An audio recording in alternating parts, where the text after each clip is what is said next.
Oscar Pistorius' defense team filed papers opposing the state's leave to appeal his 6-year murder sentence. The state filed this appeal after describing Oscar's sentence as shockingly lenient. Arguments will be heard next week, Friday. The NPA believes the sentence is injustice and has the potential to bring the administration of justice into disrepute. Oscar's defense team originally filed the papers opposing the appeal on the 11th of August. On the 6th of July, Judge Thokozile Masipa sentenced Pistorius to 6 years in prison for the 2013 murder of his girlfriend, Riva Steenkamp. The state lodged their application for leave to appeal. If the appeal is unopposed, then Judge Masipa doesn't have much choice. She will hear the application then.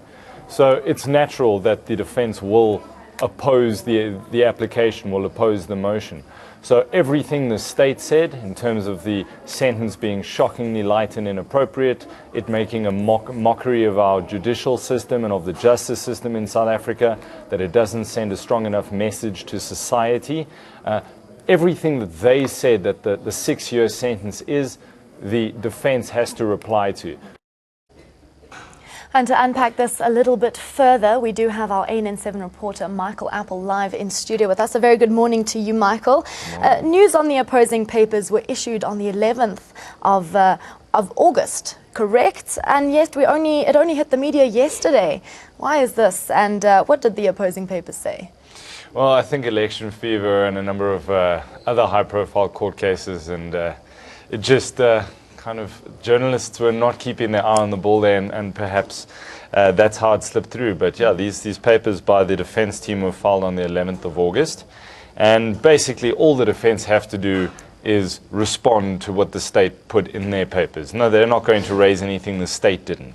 So the state says it was shockingly light and inappropriate, that Judge Thokozile Masipa overemphasized the mitigating factors as opposed to the aggravating factors, and that Judge Thokozile Masipa did not consider the victim and the victim's family enough in this, and that by deviating, I mean, let's just bear in mind, it's a 15-year minimum sentence for murder. By deviating off that minimum by 9 years, they say this is shockingly light and inappropriate. It makes a mockery of our justice system, sends the wrong message to society. A lot of legal experts saying culpable homicide, 5 years, murder dolus eventualis, which is murder with indirect intent, 6 years. Now, the defense has said, okay, you're saying it's light and inappropriate, but let's bear in mind the time he's already spent in jail. He spent 12 months behind bars at Kgosi under his culpable homicide conviction. He was then released under correctional supervision for a further 7 or so months. They're saying that the present sentence that he's serving, the 6 years, already takes into account the year he's served, so that's 7. And then they're saying, but he's already been out on correctional supervision, so they're saying it's an effective 8-year sentence, which is anything but lenient in the circumstances of this case. So a lot of people taking to Twitter saying, is a mansion being under house arrest in a mansion in Waterkloof, how does that equate to prison? But the defense once again saying house arrest in the context of judicial punishment is clearly and logically a form of detention without the option of a fine. So they're saying that it's pretty much prison, and where he is kept under house arrest is neither here nor there. He's lucky enough to have a wealthy family, and he was able to stay at his uncle's home in Waterkloof. They're going to be they're going to be challenging this based on the fact that the state says that there are a number of factual things that they are challenging. The defense says the state is ignoring Pistorius' vulnerability and some of the factual findings of the trial court, that it was 3 in the morning, it was pitch black. He had a genuine belief that he was firing at an intruder when he fired those 4 shots into the bathroom door. Those are factual findings of the court, so you can't question those. You can't question his intentions.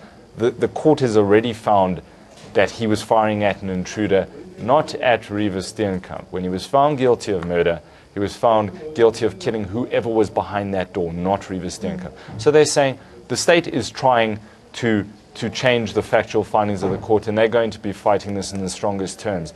It's 18 pages. It is potentially then going to go back to either the Pretoria High Court or the Johannesburg High Court. Judge Masipa is a High Court of the Johannesburg bar. But media reports conflicting on this, whether it's going to be Pretoria or Johannesburg. Most likely, though, Pretoria, from what I've read. And it's going to come before her now the second time that an appeal is being lodged with her. If Judge Masipa says, well, I'm going to hear this, well, we know it's going to be heard next week, Friday. And if things don't go the state's way, there are some options. And what are those options? The options for the state, if Judge Masipa turns down this application for leave to appeal, is to petition the Supreme Court of Appeal directly. They have 21 days in which to do this. It was brought up in the court documents. A lot of people, again, saying on social media, it was brought up by the defense that the state filed this application a day late. The state had 14 days after Pistorius was sentenced to lodge this application for leave to appeal. And the defense have said that they missed that deadline by a day. So they're just placing it in the mind of the court that the state is not playing by the rules here, but it will be heard before Judge Masipa then next week, Friday. And as I say, it'll be, if it doesn't go their way, then they'll have to seriously consider their options. Sean Abrams, the National Director of Public Prosecutions, will have to decide, do we really want to take this on to the Supreme Court of Appeal? My feeling, and I think many legal experts would say, they want to go to the Supreme Court of Appeal on this. They have 21 days then to lodge that application, and the SCA can then overturn the sentence imposed by Masipa. They can then impose a sentence afresh. Now, as you said earlier, 15 years minimum for murder. Masipa deviated this by 9 years to only give 6, and this is obviously what the state is having an issue with. What message is this sending the community, in terms of their trust in the justice system? Well, that's exactly it. When you sentence an offender, you have to bear in mind the interest of the person who offended, the rights of the victim, and then the interests of society. In law, they call it the triad of Zinn. Those are the three things you have to consider in sentencing somebody.